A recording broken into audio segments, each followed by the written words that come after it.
Shoulder నొప్పి వచ్చి shoulder ఇట్లా ఎత్తడానికి బాధపడుతుంటారు. ఇట్లా ఎత్తి ఏమన్నా పనులు చేయాలన్నా, టవల్ ఆరేయాలన్నా, ఏదైనా బరువు ఎత్తాలన్నా చాలా ఇబ్బంది పడుతుంటారు. దాన్ని షోల్డర్ రొటేటరీ కఫ్ ఇంజరీ అని కూడా అంటారు.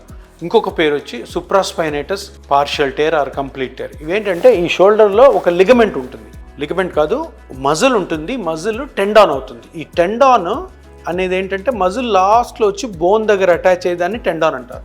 ఆ టెండాను చిన్నగా రప్చర్ అయి ఉంటుంది, అంటే కట్ అయి ఉంటుంది. అది మనం చేసే పనుల వల్ల అవ్వచ్చు, యాక్సిడెంట్ వల్ల అవ్వచ్చు, గేమ్స్ ఆడే వాళ్ళ వల్ల అవ్వచ్చు. ఇది జరగడం వల్ల ఏమవుతుందంటే షోల్డర్ ఎత్తడం పెయిన్ఫుల్గా ఉంటుంది, ఇట్లా వెనక్కి వెళ్ళడం పెయిన్ఫుల్ ఉంటుంది, దువ్వుకోవడం పెయిన్ఫుల్ ఉంటుంది, షర్ట్ బటన్స్ పెట్టుకోవడం పెయిన్ఫుల్గా ఉంటుంది. దీన్ని రొటేటరీ కఫ్ ఇంజరీ లేదంటే సుప్రాస్పైనేటస్ పార్షియల్ టేర్ అంటారు. సుప్రాస్పైనేటస్ మజిల్ అది ఆ టెండాన్ దగ్గర అటాచ్ అవుతున్నప్పుడు ఆ టెండాన్ కొంచెం కట్ అయి ఉంటుంది. దీనికి ఇప్పటి వరకు ఉన్న ట్రీట్మెంట్ ఏంటంటే ఒక సర్జరీ చేస్తారు, ఆపరేషన్ చేసి దాన్ని కుడతారు ఏదైతే కట్ అయిందో. దీనివల్ల పాజిటివ్ ఉండొచ్చు, నెగిటివ్ అయింది అనుకోండి ఇంకా ప్రాబ్లం అవుతుంది. అంటే ఓవరాల్గా ఏంటంటే సర్జరీకి వెళ్లకుండానే వేరే మార్గాలు ఏమైనా ఉన్నాయని అందరూ చూస్తారు, ఎదురు చూస్తుంటారు. ఇది సర్జికల్ ఎరా కాబట్టి అందరూ సర్జరీ అనుకుంటారు. సర్జరీకి వెళ్ళాల్సిన అవసరమే లేదు.